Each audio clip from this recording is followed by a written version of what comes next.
चलो ठीक है, कोई बात। चलिए हम लोग देखेंगे संवैधानिक विकास। शांत रहोगे, अभी बात करना शुरू कर दें। 1773 का रेगुलेटिंग एक्ट, क्या पढ़ना था? 1773 का रेगुलेटिंग एक्ट। चलिए अब आप ध्यान दीजिएगा थोड़ा सा। ऐसा नहीं है मैं पूछूंगा तो तुम लोगों को बोलना भी है, नहीं कि एकदम चुपचाप बैठे रहो, क्योंकि कुछ चीज़ें तो मैं पढ़ाया हूँ, है ना। तो जो पढ़ाया हूँ उनको आप लोग बताएंगे। जैसे देखिए संवैधानिक विकास कैसे हुआ। पहले सबसे हमने देखा कि यूएसए में संविधान बना ना, 1789 में लागू हुआ। तो पूरी दुनिया में संविधान बनने की प्रक्रिया जारी हो गई। हमारे यहाँ भी अंग्रेज थे, ब्रिटिशर्स थे, वो हमें भाई धीरे धीरे एक्ट लेके आते रहे शासित करने के लिए। फिर हमने उनसे लड़ाइयाँ लड़ी, फिर आज़ादी मिला, फिर हमारे यहाँ भी संविधान बना। ठीक है, तो आप लोग इधर ध्यान दीजिए थोड़ा सा। हमने ये बताया था कि लगातार जो अंग्रेज थे वो बहुत सारे युद्ध जीते। कौन कौन से युद्ध जीते थे तो याद होगा, मैंने बोला था कर्नाटक का युद्ध, तीनों लगातार उनके साथ, फ्रांसीसियों के साथ, मैसूर का युद्ध, मराठा भी हो रहा था, प्लासी भी हुआ था, है ना। तो बंगाल को भी जीते, बॉम्बे में थे, सूरत में थे, इन दोनों तटों पे शासन किए गए। अब ये पूरा का पूरा आधा भारत लगभग इनके कब्जे में था। तो हमने बताया था कि लगातार ब्रिटिश कंपनी इतना युद्ध लड़ने के बाद वो दिवालिया हो गई। तो जो ब्रिटेन के क्राउन थे, जो महारानी हुआ करती थी, राजकुमार हुआ करते थे, आज भी वैसी ही प्रथा है ब्रिटेन में, वो क्या किए, अब डायरेक्ट भारत की सत्ता को अपने हाथों में ले लिए। यानी कंपनी तो एक कंपनी होती है, जैसे तुम्हारी अडानी है, टाटा है, अंबानी है, तो उस तरह की एक कंपनी थी ब्रिटिश ईस्ट इंडिया कंपनी। प्रशासन किसके हाथ में था? जो ब्रिटेन के राजा थे, है कि नहीं। तो अब धीरे धीरे क्या होता है कि ये अपने हाथों में यहाँ की पूरी पावर को ले लेते हैं। और सबसे पहले 1773 में एक एक्ट बनता है, कौन सा? Regulating act. मैंने बोला था रेगुलेटिंग का मतलब होता है रेगुलेटर। रेगुलेटर का काम क्या होता है? कंट्रोल करना। जैसे गैस में लगा रहता है ना, वो कंट्रोल करता है। ठीक वैसे ही ब्रिटेन में बैठे ब्रिटिशर्स चाह रहे थे कि इंडिया को हम यहीं से क्या करें? रेगुलेट करें। ठीक, तो 1773 से लेकर के 1947 तक जितने भी हमारे संवैधानिक तरीके से, यानी कि जो एक्ट आएंगे, अधिनियम आएंगे, उन्हीं के द्वारा हमारे संविधान का विकास हुआ है। इसलिए हमारा टॉपिक ही क्या है? संवैधानिक विकास। बोला ना, संवैधानिक विकास यानी संविधान का विकास कैसे हुआ। अब देखिए रेगुलेटिंग एक्ट जब आया तो इसी को हमने एक नाम दिया, क्या? Charter act. क्या नाम दिया? Charter act. अब देखो दो नामों से ये जाना जाएगा। एक तो ये पूछा जाएगा कि 1773 का अधिनियम क्या कहलाता है, तो 1773 का चार्टर एक्ट कहलाता है। ठीक, उसके बाद इसका नाम क्या है? तो रेगुलेटिंग एक्ट है। तो सबसे पहले जब ये भारत में आया तो इसकी दशा दिशा को अगर आप समझेंगे तो यहाँ पे 3 प्रेसिडेंटियां हुआ करती थी। कौन कौन सी होती थी? तो बॉम्बे, उसके बाद कौन होती थी? मद्रास, उसके बाद कौन थी? तो बंगाल यानी कोलकाता का। तो अब देखेंगे कि तीनों प्रेसिडेंटियों में अलग अलग गवर्नर होते थे। जब हमारा रेगुलेटिंग एक्ट आया तो इसमें बोला गया कि आप क्या कीजिए, इन तीनों प्रेसिडेंटियों को मिला दीजिए। तीनों प्रेसिडेंटियों को मिला करके और एक ही गवर्नर जनरल बना दीजिए, जिसका नाम क्या होगा? बंगाल का गवर्नर जनरल। ठीक है, अब देखिए बंगाल का गवर्नर जनरल ये पहली बार बनाया जाता है किसको? लॉर्ड वारेन हेस्टिंग को। Lord Warren Hasting. देखिए इसको कई नामों से जाना गया है। इसको नेवला भी कहा गया है, इसको चूहा भी कहा गया है। सबसे करप्ट और भ्रष्ट माना जाता है। ठीक है, ये एक तरह से भ्रष्ट ही गवर्नर जनरल हुआ था, क्योंकि पहली बार इसको बनाया गया, द्वैत शासन की शुरुआत बंगाल में हो गई थी लॉर्ड क्लाइव के द्वारा। और इंडिया की दशा इस तरह की थी कि सिर्फ और सिर्फ इसने भारत को लूटने का काम किया। ठीक है, और कंपनी को भी लूटने का काम किया। मजबूरन अंग्रेज इसको वापस बुलाए थे, क्योंकि सबसे भ्रष्ट अगर माना जाए गवर्नर जनरल कौन था? Lord Warren Hasting. जब लॉर्ड वारेन हेस्टिंग बना तो उससे पहले सारे लाइनअप कर दिया था क्लाइव ने कार्यों को। ठीक है, और उसी समय में आप देखेंगे मैसूर का युद्ध हैदर अली के साथ हो रहा है। मैसूर के चारों युद्ध आप जानते ही हैं।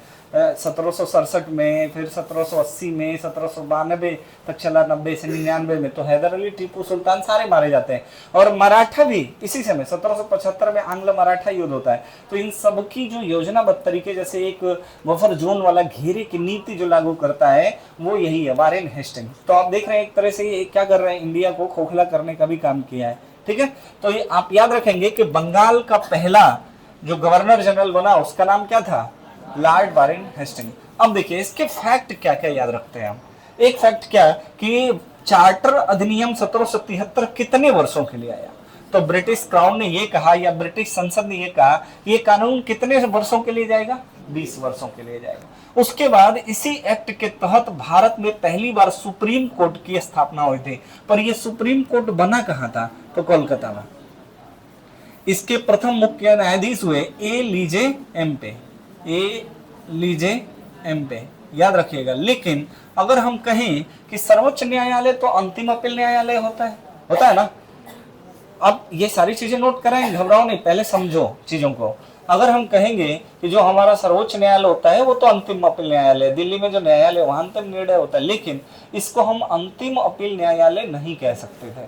क्यों? क्योंकि इसकी अंतिम सुनवाई प्रीवी काउंसिल में होती थी, वही लंदन में होती थी। ठीक है, जब कोई यहाँ पे अगर समस्या होगी तो अंतिम सुनवाई कहाँ होगी, लंदन में होगी। तो एक तरह से सुप्रीम कोर्ट तो था पर अंतिम डिसीजन यहाँ नहीं हो सकता था। ठीक है, इनके अलावा 3 और सदस्य थे, 4 लोग थे। यह भारत का प्रथम सर्वोच्च न्यायालय बना था। कब? तो 1774 में। और पूछा जाए किस अधिनियम के तहत बना था, तो चार्टर एक्ट 1773 या रेगुलेटिंग एक्ट के तहत बना था। ठीक है, ये कितने फैक्ट मिले हमको, 3 और 4 मिले। उसके बाद बोर्ड ऑफ डायरेक्टरी भी थी, डायरेक्टरी। और इसके अलावा यानी वारेन हेस्टिंग के अलावा इसके परिषद में 3 और भी सदस्य थे, यानी कुल कितने सदस्यीय परिषद था, 4 सदस्यीय परिषद था। ठीक है, रेगुलेटिंग एक्ट में। अब हम लोग देखेंगे कि रेगुलेटिंग एक्ट में होता क्या है। तो सबसे पहले जो मैं पूछूंगा उसका आंसर तुम लोग दोगे। 1773 में कौन सा अधिनियम आता है, तो रेगुलेटिंग एक्ट आता है। तो रेगुलेटिंग एक्ट को और किस नाम से जानते हैं, चार्टर। अब देखो चार्टर एक्ट को ऐसे याद रखना, ये कब तक आएगा, 1857 तक, यानी 1853 का अंतिम चार्टर एक्ट है। यानी 1773 से लेकर के और 1853 तक जितने एक्ट हैं इनके आगे आप लगा सकते हैं क्या, चार्टर एक्ट। लेकिन 1857 की जब क्रांति हुई बाबू, तो 1857 से 1947 तक जो अधिनियम आए उनको हम क्या नाम देते हैं, भारत शासन अधिनियम। अब ये क्यों, देखो 1857 में क्या होता है, प्रथम स्वतंत्रता संग्राम। मंगल पांडे जो बिगुल छेड़ते तुम्हारे बलिया से सबसे पहले आप देखेंगे, दिल्ली में बहादुर शाह जफर, हजरत बेगम लखनऊ से, लियाकत अली इलाहाबाद से, कानपुर से नाना साहब, ये सारे लोग, कुंवर सिंह बलिया से, 1857 क्रांति झांसी से रानी लक्ष्मीबाई, ये सारे लोग आंदोलन करते हैं कि नहीं करते हैं। अब इस आंदोलन में अंग्रेज जड़ से उखड़ जाते हैं। उखड़ने का मतलब है कि पूरी उनकी इमारत हिल जाती है जो ब्रिटिश ईस्ट इंडिया कंपनी ने स्थापित की है। उन्हें लगता है कि ये तो उखाड़ के फेंक देंगे भारतीय, अगर ऐसा रहा तो ये क्या करते हैं कि जो भी हमारा चार्टर अधिनियम कंपनी के लिए आ रहा था, इस चार्टर अधिनियम को हटा देते हैं। और 1857 के बाद से क्या शुरू होता है, हमारा भारत शासन अधिनियम। अब बोलते हैं भाई भारत को शासित करो, पूरे इंडिया को करो। मेरी बात समझ आ रहा है क्या जो बता रहा हूं? क्योंकि पहले जो अधिनियम अंग्रेज लेके आए, ये सारे अधिनियम किसके लिए हैं, कंपनी के लिए। किसके लिए है, कंपनी के लिए। लोगों के लिए है क्या, नहीं। ये तो अपना कंपनी जो है, जो वित्तीय चरण इस टाइम चल रहा है, जो व्यापार व्यवसाय कर रहे हैं, द्वैत शासन बंगाल में लगाया है, तो चाहता है कि यहाँ से कच्चे माल ले, महंगे दामों में बेचें और किस तरह से यहाँ के मिनरल्स है, जो भी चीजें उनका दोहन करके और अपना पैसा कहाँ भेजे हम, यूरोपीय कंट्री। यही तो चल रहा है। अब कहने का मतलब यह है कि 1857 में जब इनको लगता है कि भारत से तो हमें जाना पड़ जाएगा अगर ऐसी दशा रही तो ये चार्टर अधिनियम को हटा देते हैं। तो 1857 के बाद जितने एक्ट आएंगे उन्हें हम क्या कहेंगे, भारत शासन अधिनियम। तो चार्टर अधिनियम भारत शासन में अंतर थोड़ा सा समझ लेंगे। 1773 से 1857 तक जितने अधिनियम होंगे उन्हें हम क्या कहेंगे, चार्टर। और उसके बाद क्या होगा, भारत शासन अधिनियम। तो हम कह सकते हैं क्या कि 1773 का चार्टर एक्ट। अब देखिए यहाँ मुख्य जो सुधार है यही 3-4 है। सबसे पहले पूछा जाएगा कि ब्रिटिश संसद के हाथों भारतीय सत्ता कब चली गई, 1773। सीधा कंपनी दिवालिया घोषित हो गई है ना। इतने युद्ध लड़े हैं कि दिवालिया घोषित हुई है, तो ब्रिटिश संसद जो था वो डायरेक्ट भारत की संप्रभुता को ले लेगा, है कि नहीं, यानी अपने हाथों में कंट्रोल कर लेगा कि अब इंडिया को कैसे चलाना है, कैसे रेगुलेट करना है, ये कौन करेगा? तो ब्रिटिश संसद। पहले ब्रिटिश संसद के हाथों है कि कंपनी के? कंपनी के। और 1773 में किसके हाथों आ जाएगा? ब्रिटिश। तो पहली बार आएगा कि भारतीय सत्ता ब्रिटिश संसद के हाथों कब चली गई? 1773। दूसरा, कितने वर्षों के लिए रेगुलेटिंग एक्ट आया? 20 वर्षों के लिए। चौथा, बंगाल का प्रथम गवर्नर जनरल कौन बनाया गया? Lord Warren Hasting. उसके बाद सबसे पहले भारत में सर्वोच्च न्यायालय की स्थापना कब हुई? तो 1774। और किस अधिनियम के द्वारा हुआ? 1773। दो तरह के सवाल आएंगे कि भारत में सर्वोच्च न्यायालय पहले कब बना? 1774। एक सवाल क्या आएगा? किस अधिनियम के तहत बना? 1773। और कौन मुख्य न्यायाधीश हुए? एलिजे एम्पे। और उसके अलावा 3 और सदस्य थे। और रेगुलेटिंग एक्ट में कितने सदस्य थे? तो 4 थे। यानी कि इनके अलावा भी 3 और थे, फिलिप फ्रांसिस, क्लेविंग, मानसन और वॉरली। ये 4 सदस्य ही एक तरह से कमेटी बनी थी, ठीक है। और सर्वोच्च न्यायालय में भी कितने? 4, और 1 मुख्य न्यायाधीश और 3 अन्य न्यायाधीश। अब देखिए, लॉर्ड वारेन हेस्टिंग को हम क्या कहते हैं? तो नेवला या चूहा भी कहा गया है, ठीक है। 4 सदस्य ही एक परिषद का गठन भी होता है। तो ये हमारे इससे आएगा। अब देखिए, डायरेक्टरी का काम क्या था? व्यापार करना। क्या काम था? व्यापार करना। तो अब देखेंगे कि व्यापार जो होते थे वो बहुत बड़े बड़े फैक्ट्रियां नहीं होती थी, गोदाम की तरह होता था। इसमें चाय, मसाले, ये सारी चीजें क्या की जाती थी? एकत्रित की जाती थी, और उनको एकत्रित करके और फिर नाव में लाद करके ले जाया जाता था। यही व्यापार था इनका, ठीक। अब दिक्कत ये था कि ये दोनों चीजें ऐसे, राजनीतिक मामले भी और व्यापारिक मामले भी एक ही देख रहा है। कौन? डायरेक्टरी। अब आगे देखेंगे, जब पिट्स इंडिया एक्ट आएगा, सर विलियम पिट्स वहां के प्रधानमंत्री बनेंगे ब्रिटेन में, चुनाव होगा, सरकारें बदल जाएंगी, तो अब 20 साल का इंतजार नहीं होगा। अब बताओ, 1773 से 20 साल कब होगा? 1793 होगा कि नहीं होगा? बताइए। तो 1793 से पहले 2 एक्ट आएगा। एक आएगा 1881, सॉरी 1781, इसे कहेंगे सेटलमेंट एक्ट। क्या कहेंगे? Settlement act. देखिए ध्यान से सुनिए, क्योंकि जब पूछूंगा तो आपको बताना पड़ेगा, ऐसे नहीं मैं पढ़ाऊंगा, ठीक है। आप लोग बताएंगे जो भी मैं पूछूंगा। अभी मैं समझा रहा हूं ना, बताया कहाँ हूं। तो देखिए, जो 1781 है, ये सेटलमेंट एक्ट आया क्यों, ठीक है। और 1784 में क्या आएगा? Pitt's India act. तो सर पिट्स ही तो वहां के क्या बने? प्राइम मिनिस्टर बने।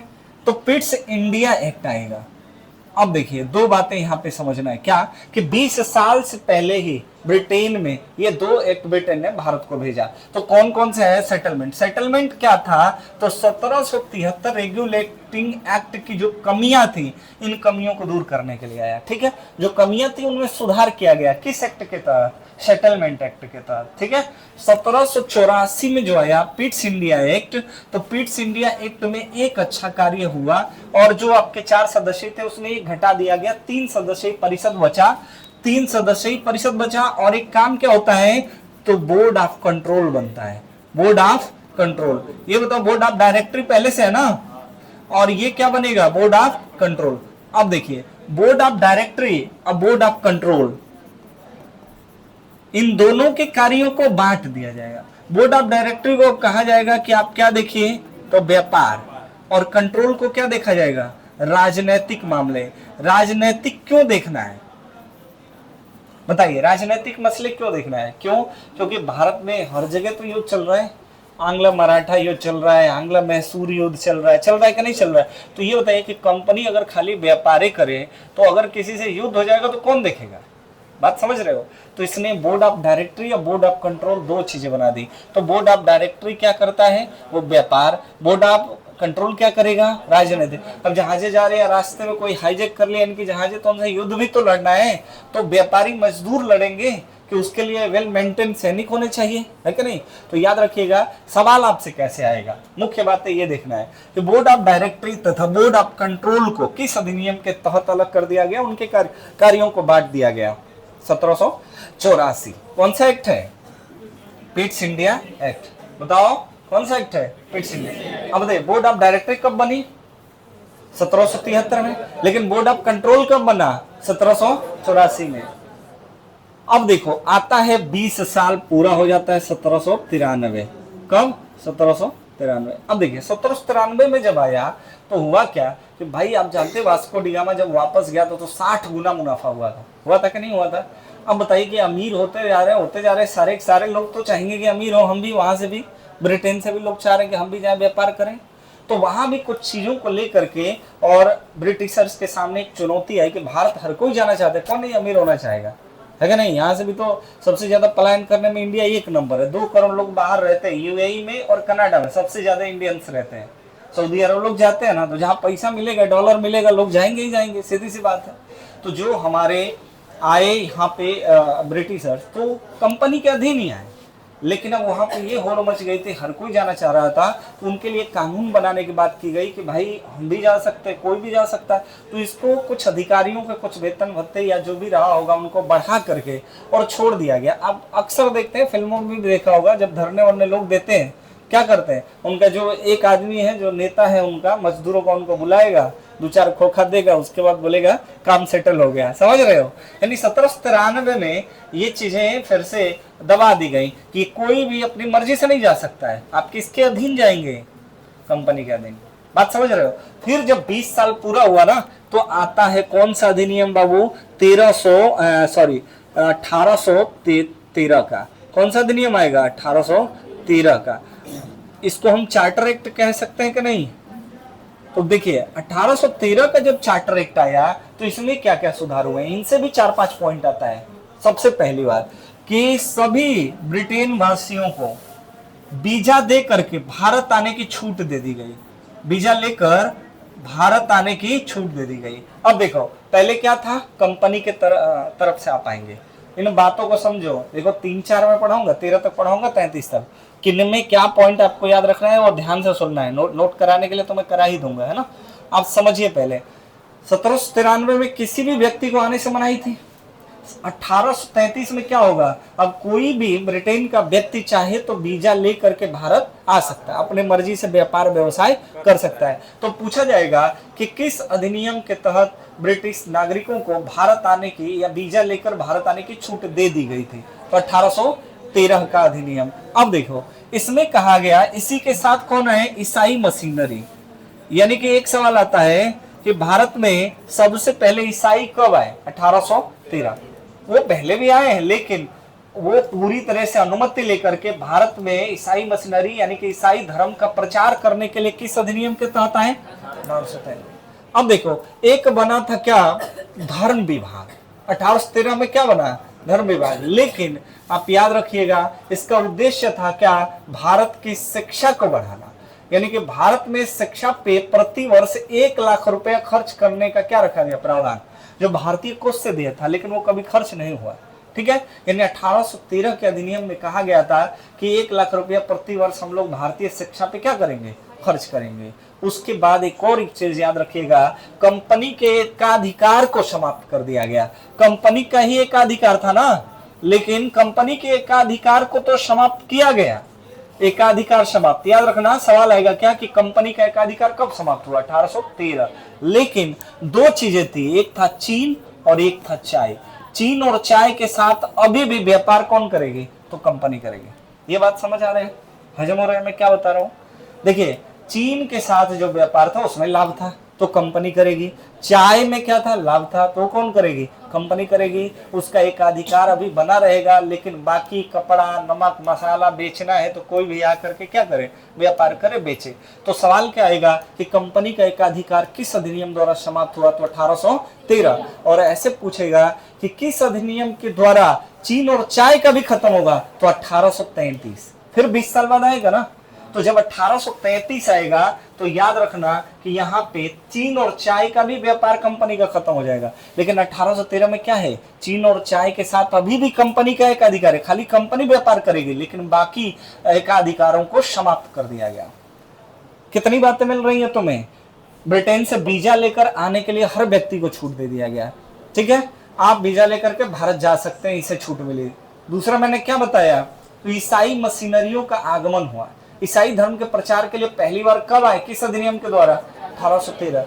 तीसरा मैंने क्या बताया, भारतीय शिक्षा पे 1 लाख रुपया प्रतिवर्ष खर्च करना है जो भारतीय कोष से देय होगा। इसके लिए एक धर्म विभाग की क्या की गई, स्थापना। उसके बाद कंपनी का एकाधिकार समाप्त कब हुआ, 1813। लेकिन चीन और चाय के साथ अभी भी एकाधिकार किसका है, तो कंपनी का है। अब आ जाओ 1833, क्योंकि यहीं तक हम देखेंगे, फिर मैं रिवाइज कराऊंगा, इसको ध्यान से सुनेंगे तो याद हो जाएगा आपको, ठीक है। 1833 में क्या होता है कि धीरे धीरे ब्रिटिशर्स जो है वो तो पूरे इंडिया में फैल गया ना, तो जो बंगाल का गवर्नर जनरल होता था इसको खत्म कर दिया। अगर बंगाल का गवर्नर जनरल है तो इसको बोला कि भाई इसके पद को खत्म करो, हमारे लिए अब पूरे भारत का गवर्नर जनरल चाहिए। क्या होना चाहिए, भारत का गवर्नर जनरल। ये एक अच्छा व्यक्ति आता है, Lord William Bentinck. Lord William Bentinck. अब देखिए लॉर्ड विलियम बेटिंग का ये टाइम है और ये क्या बनेगा, भारत का प्रथम गवर्नर जनरल। बंगाल के गवर्नर जनरल का पद खत्म। मैं तुमसे पूछूं, एक कॉमन सेंस का सवाल है, अगर मैं पूछूं कि बंगाल का अंतिम गवर्नर जनरल कौन होगा, लॉर्ड विलियम बेटिंग, बता लोगे कि नहीं। और भारत का प्रथम कौन होगा, लॉर्ड विलियम। अब देखो 1857 में भी होता है ना कि 1857 क्रांति हुई तो ये भारत शासन अधिनियम बन जाएगा, तो 1858 में ना ये पद भी खत्म हो जाएगा। अब यहां से क्या शुरू होगा, वाइसराय। क्या शुरू होगा, वाइसराय। तो आपसे पूछा जाए कि भारत का प्रथम वाइसराय कौन था, तो लॉर्ड कैनिंग। कौन था, लॉर्ड कैनिंग। अब आपसे सवाल पूछा जाए कि भारत का अंतिम गवर्नर जनरल कौन था, तो लॉर्ड कैनिंग। ये बात समझ आ रही है, लॉर्ड कैनिंग अंतिम होगा क्या, भारत का गवर्नर जनरल, अब प्रथम वाइसराय होगा। और जब आजादी मिलेगी 1947 में तो अंतिम वाइसराय कौन होगा, लॉर्ड माउंटबेटन। कौन था, लॉर्ड माउंटबेटन। और ऐसा आता है कि स्वतंत्र भारत का प्रथम वाइसराय तो लॉर्ड माउंटबेटन। और अगर भारतीय पूछे तो राजगोपालाचारी। राजगोपालाचारी को दे करके पद ये चला गया था माउंटबेटन, ठीक है, जब आजादी मिली। तो सवाल कैसे आएगा, बंगाल का प्रथम गवर्नर जनरल कौन था, बताइए, लॉर्ड वारेन हेस्टिंग। अब बताओ बंगाल का अंतिम governor general Lord William Bentinck. Bharat का प्रथम governor general Lord William Bentinck. अंतिम गवर्नर जनरल भारत का लॉर्ड कैनिंग। प्रथम वाइसराय लॉर्ड कैनिंग। अंतिम वाइसराय लॉर्ड माउंटबेटन। याद रहेगा क्या ये चीजें। अब देखिए 33 में तो ये हमने देख लिया कि भारत का गवर्नर जनरल बना दिया गया। उसके बाद दूसरा क्या हुआ, तो चीन और चाय का एकाधिकार भी कंपनी का समाप्त हो गया। देखिए आप लोग एग्जाम अभी नहीं दिए, एकदम फ्रेशर्स हैं, इसलिए मैं अभी इंटर करके आया हूं ना, पता नहीं है, इसलिए मैं बहुत बेसिक बता रहा हूं। ये कम से कम 1000 बार पूछा गया होगा कि चीन और चाय का एकाधिकार कब समाप्त किया गया। ब्रिटिश ईस्ट इंडिया कंपनी का नाम ब्रिटिश ईस्ट इंडिया कंपनी अधिनियम के द्वारा बोला। और इसी समय थे राजा राम मोहन राय, हिस्ट्री में राजा राम मोहन राय और लॉर्ड विलियम बेटिंग, ये दोनों। और अकबर द्वितीय का समय था दिल्ली में, सल्तनत जो मुगल काल के उत्तर मुगल काल के शासक थे। इनके बाद आएंगे बहादुर शाह जफर 1857 में जो लड़ेंगे, ठीक है। तो आप देखेंगे कि इन तीनों के गुट ने, और ईश्वर चरण विद्यासागर, फिर तुम्हारे ज्योतिबा फूले, ये सारे बाद में कई सारे समाज सुधारक जो पनपेंगे, या आप देखेंगे कि आधुनिक काल का जो पुनर्जागरण है इसकी शुरुआत यहीं से होगी, क्योंकि राजा राम मोहन राय 1828 में स्थापना की थी किसकी, ब्रह्म समाज की।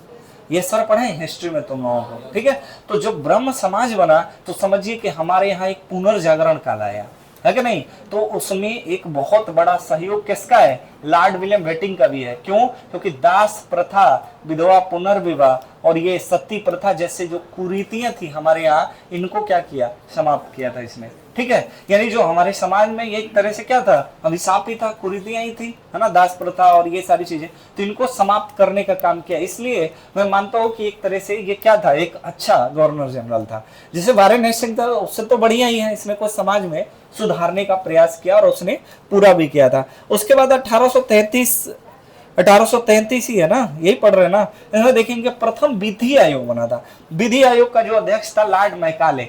शिक्षा के लिए भी मैकाले पद्धति भी बनी थी 1835 में, है ना।